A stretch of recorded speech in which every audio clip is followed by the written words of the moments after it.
नमः श्रीगुरो श्रीयुतपदकमलं श्रीगुरून् वैष्णवांश्च च श्रीरूपं सागरजातं सहगण रघुनाथान्वितं तं सजीवं साद्वैतं सावधूतं परिजनसहितं कृष्ण चैतन्यदेवं श्रीराधा कृष्णपादान् सहगण ललिता श्रीविशाखान्वितांश्च च गुरुवे गौरचंद्राय राधिकाय तदालय कृष्णाय कृष्णभक्ताय तद्भक्ताय नमो नमः। नमो विष्णुपादाय कृष्णप्रेष्ठाय भूतले श्री श्रीमद् भक्तिवेदांत श्री श्रीधर गोस्वामी नामिने। नमो गुरुदेवाय धीमते सौम्यमूर्तये श्री श्रीमद् भक्ति सिद्धांति प्रभवे श्री महात्मने। नमो विष्णुपादाय श्री राधिकाय प्रियात्मने श्री श्रीमद् भक्तिवेदांत श्री नारायण गोस्वामी नामिने। श्री कृष्ण लीला कथने सुदक्षम औदार्य माधुर्य गुणश्रीयुक्तं वरं वरेण्यं पुरुषं महान्तं नारायण त्वं शीर्षा नमामि। वाञ्छाकल्पतरुभ्यश्च कृपा सिन्धुभ्य एव च पतितानां पावनेभ्यो वैष्णवेभ्यो नमो नमः। पंचतत्त्वात्मकं कृष्णं भक्तरूपं स्वरूपकं भक्तावतारं भक्ताख्यं नमामि भक्तशक्तिकं। श्री कृष्ण चैतन्य प्रभु नित्यानंद श्री अद्वैत गदाधर श्रीवासादि गौर भक्त वृंदा।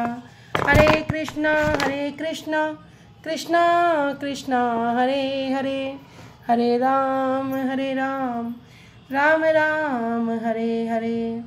स्वप्रथम परम आराध्यतम श्री गुरुपाद पद्म जम विष्णुपाद अष्टोत्तरशत श्री श्रीमद् भक्ति वेदांत श्री श्रीधर गोसाई महाराज जी के श्री अभय चरण सरोज में अनंत कोटि दंडवत प्रणाम ज्ञापित करती हूँ। तदुपरांत मेरे परम गुरुदेव जनित लीला परविष्टोम विष्णुपाद अष्टोत्तरशत श्री श्रीमद् भक्ति श्री रूप सिद्धांति गोसाई महाराज जी जनित लीला परविष्टोम विष्णुपाद अष्टोत्तरशत श्री श्रीमद् भक्तिवेदांत श्री नारायण गोसाई महाराज जी के श्री अभय चरण सरोज में श्रद्धा पुष्पांजलि अर्पण करते हुए उनसे अहेतु कृपा की वांछा करती हूँ। ग्रंथकार श्री कृष्णदास कविराज गोस्वामी जी, श्रीमन नित्यानंद प्रभु अखंड गुरु तत्व श्रीमन महाप्रभु एवं समस्त परिकरों के चरणों में दंडवत प्रणाम ज्ञापित करते हुए उनसे अहेतु कृपा की वांछा करती हूँ। उपस्थित वैष्णव जन भक्त वृंद सभी के चरणों में यथा योग्य दंडवत प्रणाम स्वीकारो। सभी को हरे कृष्णा दंडवत प्रणाम।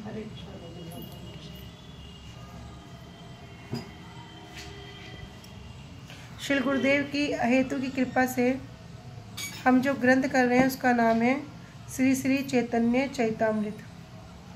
श्री श्री चैतन्य चैतामृत ग्रंथ के अंतर्गत हम श्रवण कर रहे हैं मध्य लीला 19वां अध्याय, जिसमें हम आ चुके हैं प्यार संख्या 229 और पेज संख्या 216 पे। अभी तक हम श्रवण कर रहे थे कि शांत रस में जिस प्रकार एक भाव होता है, फिर दास्य रस में वो उसके मिलकर दो हो जाते हैं, फिर सख्य रस में शांत रस और दास्य रस में जो भाव होते हैं वो तीनों सख्य रस में हो जाते हैं, फिर वात्सल्य रस में जो और तीनों रस में भाव होते हैं वे चारों भाव वात्सल्य रस में आ जाते हैं, और माधुर्य रस में ये चारों ही भाव आ जाते हैं। जिस प्रकार उदाहरण समझा था कि जैसे आकाश का जो गुण है वो शब्द है, फिर वायु का जो गुण है वो स्पर्श है, लेकिन जब आकाश में जब एक ही गुण है, वायु में आने पर दो गुण हो जाते हैं, शब्द भी हो जाता है, स्पर्श भी हो जाता है। इस तरह करते करते करते करते जब पृथ्वी तक आते हैं, भूमि तक आते हैं, तो भूमि का जो गुण है गंध, गंध में क्या होंगे, पांचों गुण विद्यमान रहते हैं। इसी प्रकार हमने श्रवण किया था। अब इसमें आगे वर्णन कर रहे हैं श्लोक के माध्यम से। जैसे अभी हमारा दामोदर अष्टकम का पाठ भी चलता है, तो ये श्लोक भी उसी में से ही है। कह रहे इति द्रक्शिलीला भीरानंद कुंडे स्वघोषम निमज्जंत आख्यापयंतम तदीयसि तज्ञेषु भक्तेर्जितत्वम पुनः प्रेम तस्तम सतावृत्ति वृंदे। इसमें कह रहे हैं इति द्रक मतलब जो इस प्रकार दाम बंधन आदि रूप परम मनोहर बाल्य लीलाओं के द्वारा। कौन कर रहा है? कृष्ण क्या कर रहे हैं? अभी गोकुल वासियों के साथ आनंद सरोवर में डूबे हैं और अनेक अनेक प्रकार की लीलाएं कर रहे हैं।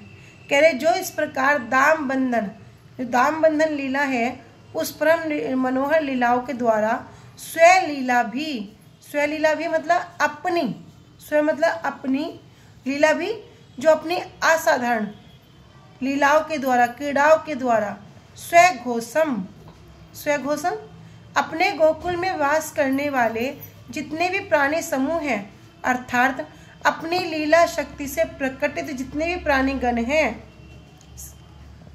कह रहे सभी को ही क्या कर रहे? आनंद कुंडे, उस आनंद कुंड कैसा?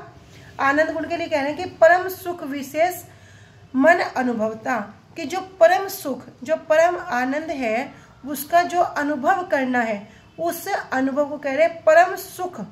उस परम सुख आनंद कुंड में क्या कर रहे हैं? सारोबार करते हैं। और किस प्रकार? कह निमज्जन पूर्ण रूप से, ये नहीं है कि थोड़ा छिटा किटा लग गया, नहीं, पूर्ण रूप से उस सरोवर में क्या कर रहे हैं? डुबा रहे हैं।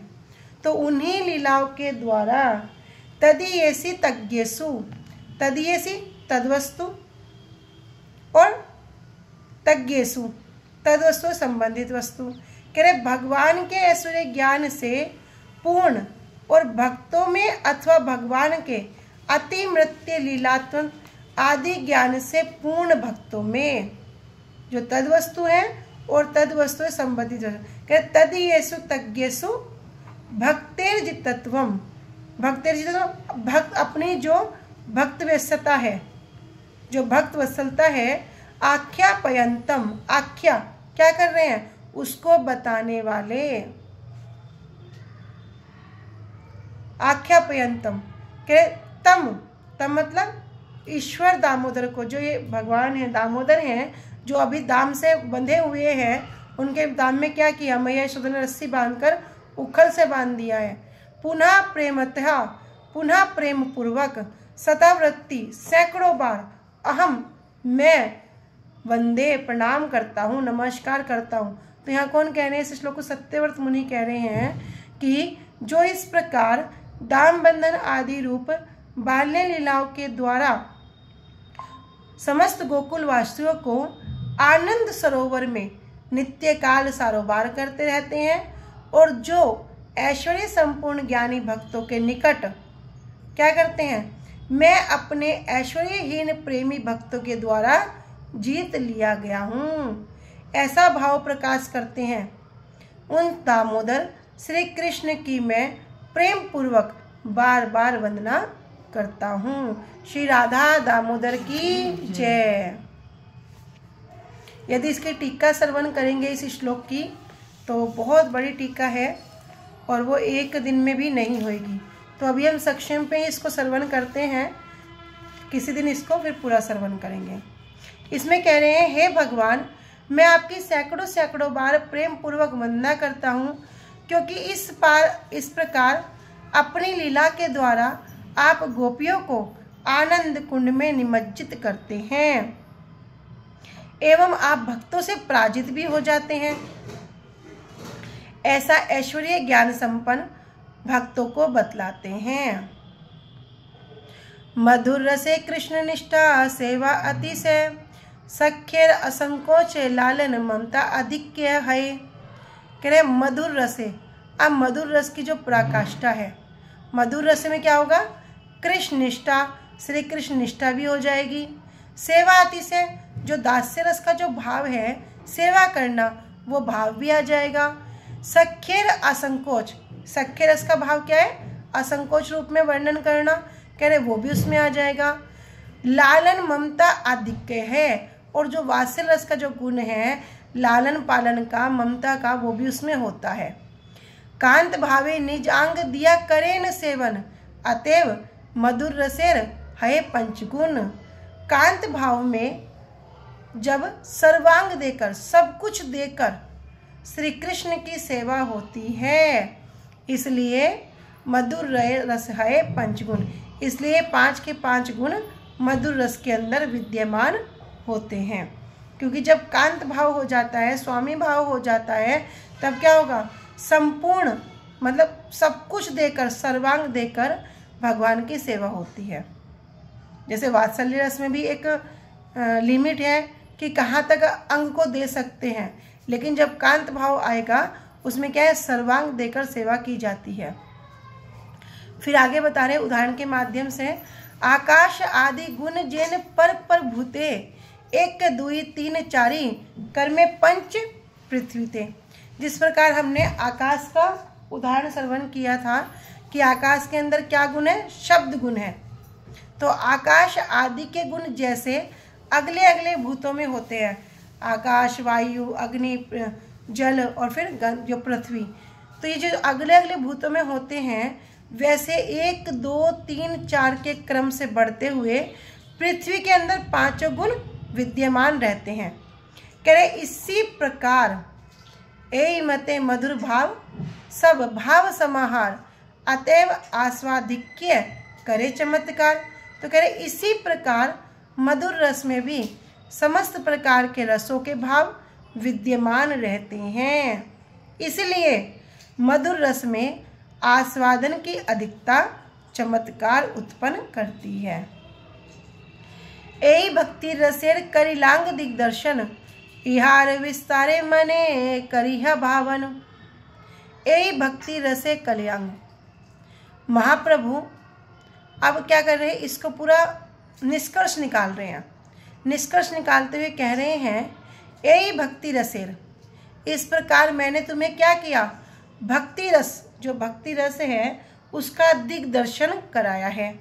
क्योंकि महाप्रभु ये किसको बता रहे हैं, श्री रूप गोस्वामी जी को। और जब श्री रूप गोस्वामी जी को ये भक्ति जो रस तत्व है, जो भक्ति तत्व है, जब इसको अर्पण कर रहे हैं, दे रहे हैं, तब क्या कर रहे हैं, मैं ये तुमको सूत्र रूप में दे रहा हूँ। जो अथाह सागर है उसका एक बिंदु मैं तुमको प्रदान कर रहा हूँ। तो महाप्रभु जो है निष्कर्ष बता रहे हैं कि इस प्रकार मैंने तुम्हें भक्ति रस का दिग्दर्शन करा दिया है।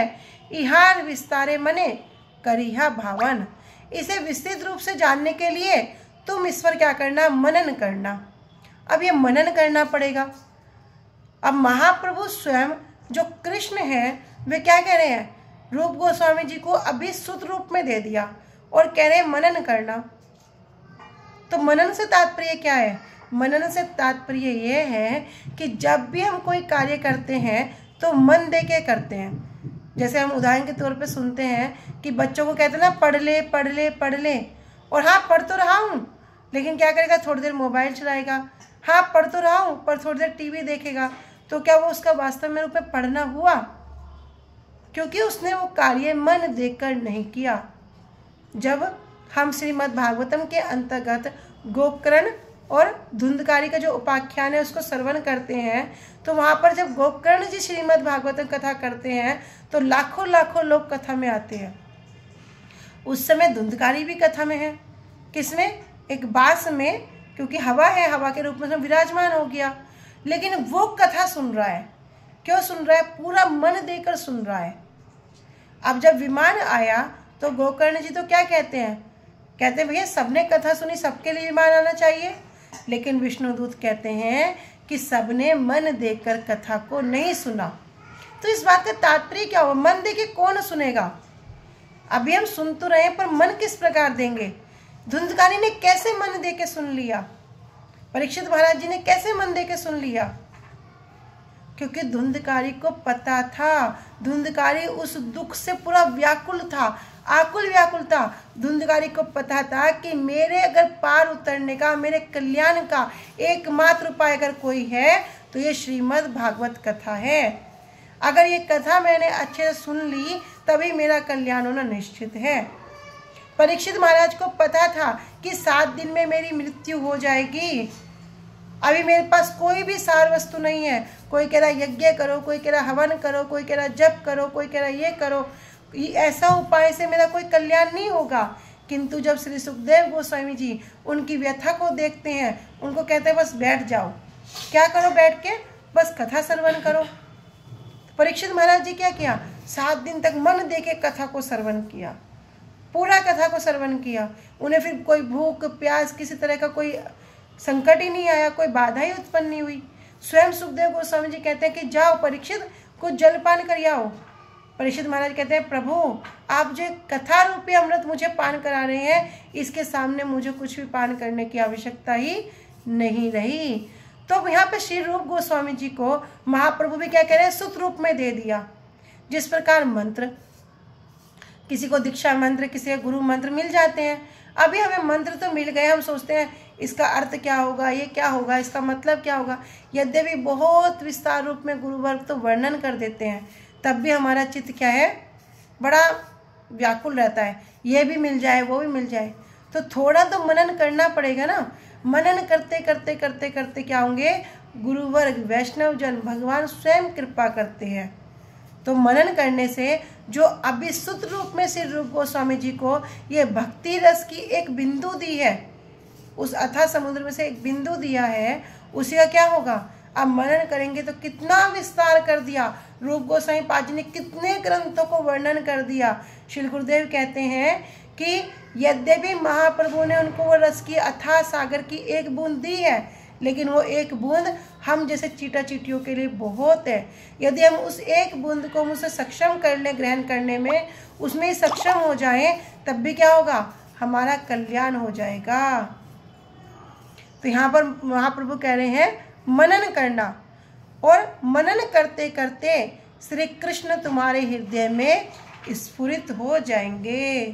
तो गुरुवर्ग जो वस्तु दे रहे हैं वो साधारण वस्तु नहीं है, बड़ी दुर्लभ वस्तु है, किंतु बड़े सहज रूप में हमें प्राप्त हो गई है, बिना कुछ करे।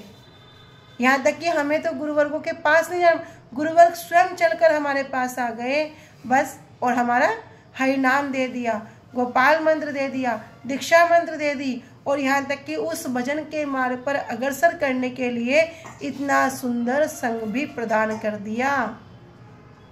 और जब ये कहेंगे अब इसका मनन करना है, मनन करते करते क्या होगा, जो दुर्लभ वस्तु है वो तुम्हें प्राप्त हो जाएगी। क्या, श्री कृष्ण तुम्हारे हृदय में स्फुरित हो जाएंगे। श्री कृष्ण की कृपा से अज्ञ व्यक्ति भी रस सिंधु के तट पर पहुंच जाता है।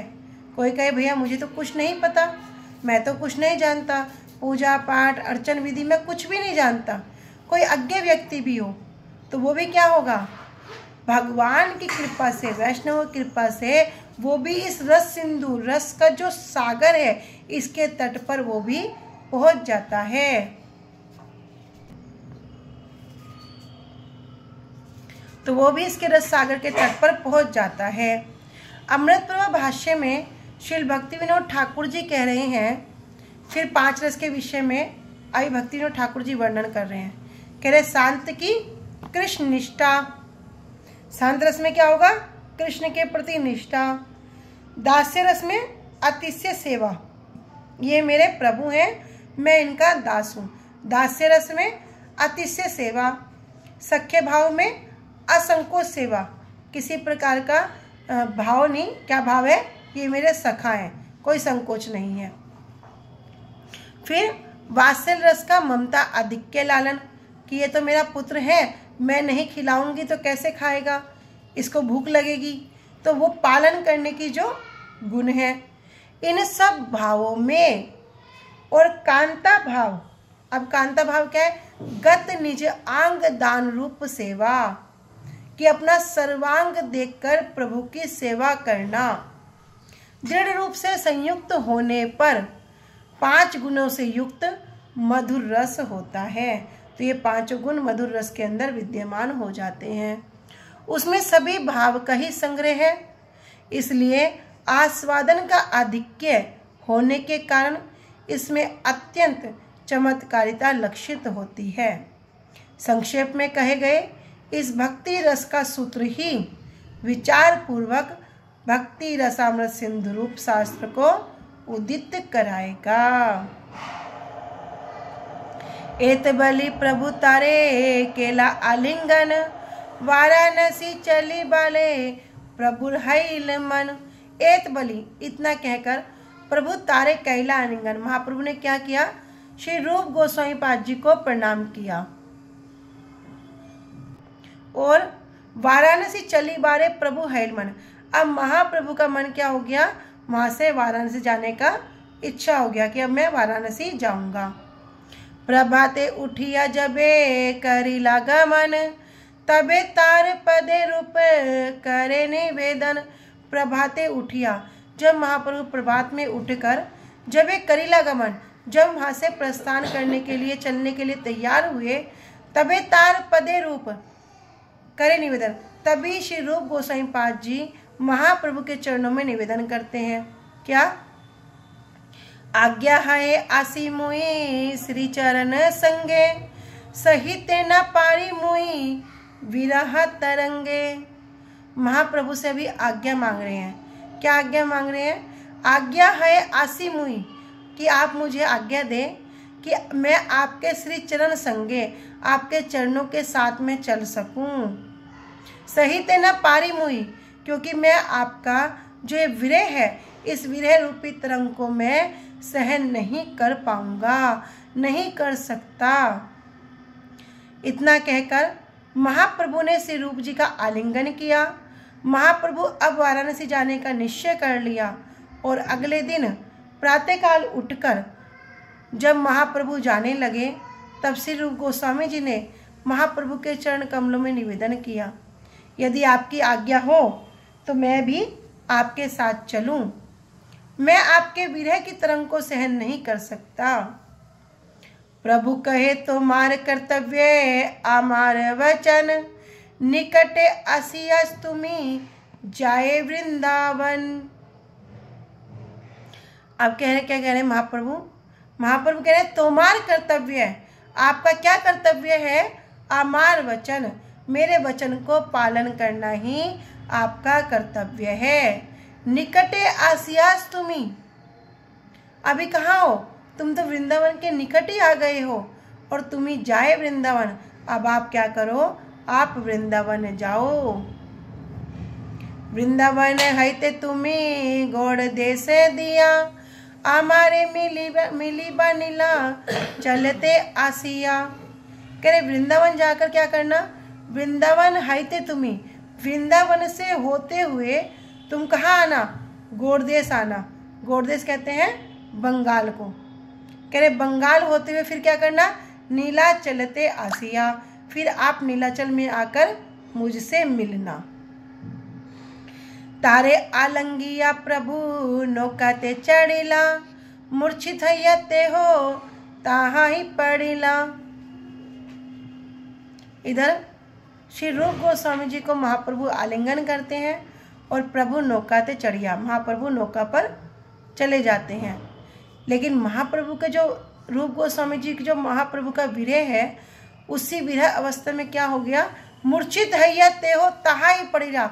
उसी समय श्री रूप गोस्वामी जी मूर्छित होकर वहीं पर गिर पड़े।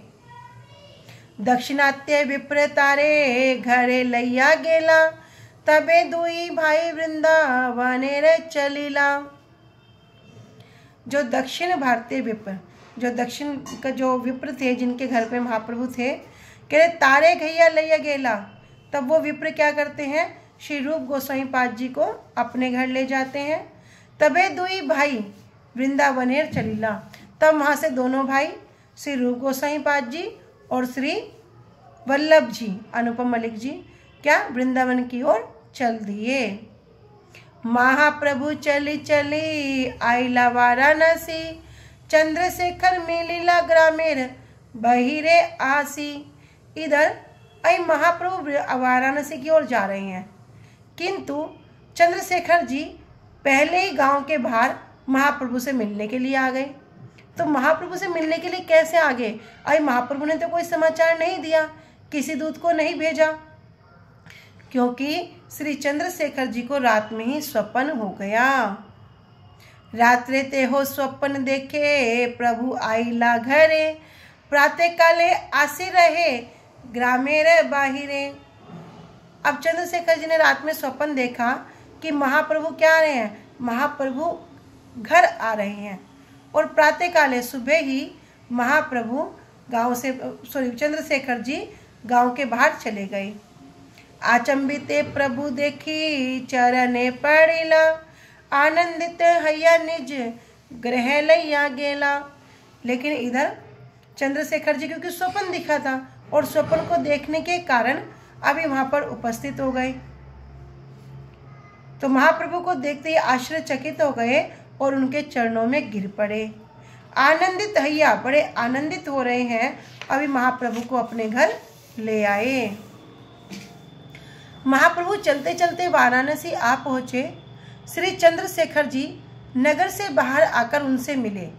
रात्रि के समय श्री चंद्रशेखर ने स्वप्न देखा था, क्या कि महाप्रभु उनके घर पर आए हैं, इसलिए प्रातःकाल ही महाप्रभु को लेने नगर के बाहर आ गए।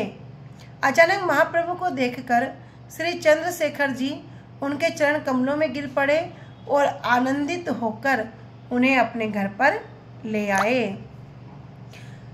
तपन मिश्र सुनी आसी प्रभु रे में लीला, इष्ट गोष्ठी करी प्रभु निमंत्रण कहला। इधर महाप्रभु के आगमन का समाचार किसने सुना? तपन मिश्र जी ने सुना और वे तुरंत ही श्री चंद्रशेखर जी के घर पर आकर उनसे मिल गए।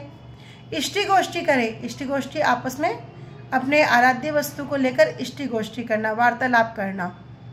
प्रभु निमंत्रण करा और इष्टि गोष्ठी करने के बाद महाप्रभु को निमंत्रण करते हैं।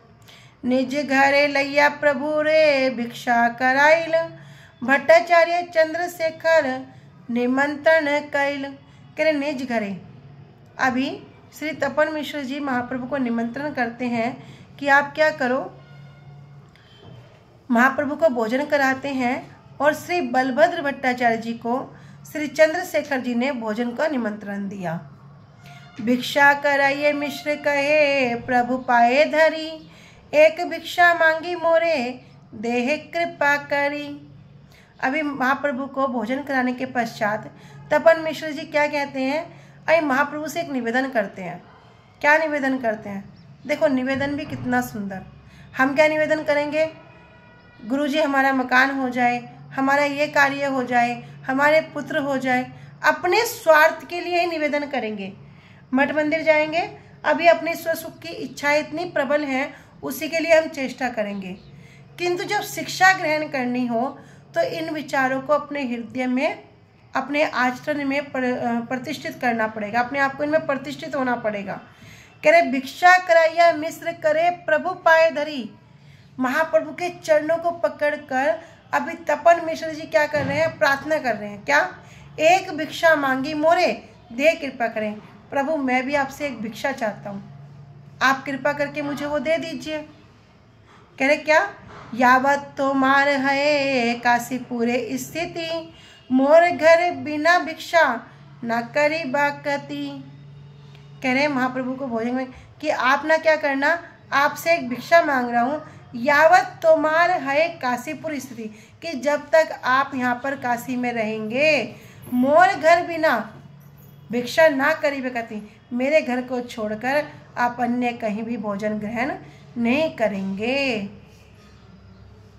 तो महाप्रभु को भोजन कराने के बाद श्री तपन मिश्र जी ने महाप्रभु के श्री चरण कमलों को पकड़कर कहा कि मैं आपसे एक भिक्षा मांगता हूँ, कृपया आप क्या कीजिए, आप मुझे भिक्षा प्रदान कीजिए कि जब तक आप काशी में रहेंगे मेरे घर के अतिरिक्त अन्य कहीं भी भोजन ग्रहण नहीं करेंगे।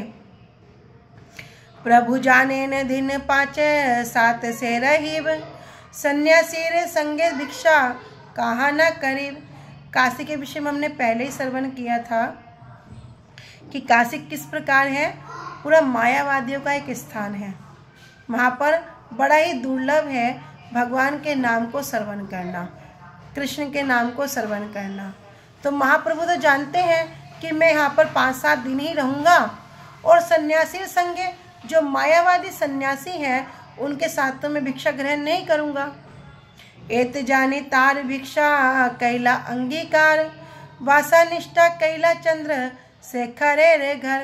तो ऐसा तो महाप्रभु जानते हैं। इतना जानकर महाप्रभु ने क्या किया, उनके इस प्रस्ताव को स्वीकार कर लिया। और लेकिन वासा निष्ठा, अभी महाप्रभु जहाँ पर वास कर रहे हैं वो कहाँ पर कर रहे हैं? श्री चंद्रशेखर जी के घर में ही रहने का उन्होंने निश्चय किया। महाराष्ट्र विप्र आसी ताहारे में लीला, प्रभु तारे इसने करी कृपा प्रकाशिला। और इधर महाराष्ट्र विप्र, जो महाराष्ट्र ब्राह्मण भी आकर महाप्रभु से मिले, महाप्रभु ने बहुत स्नेह कृपा करके प्रकाशित की।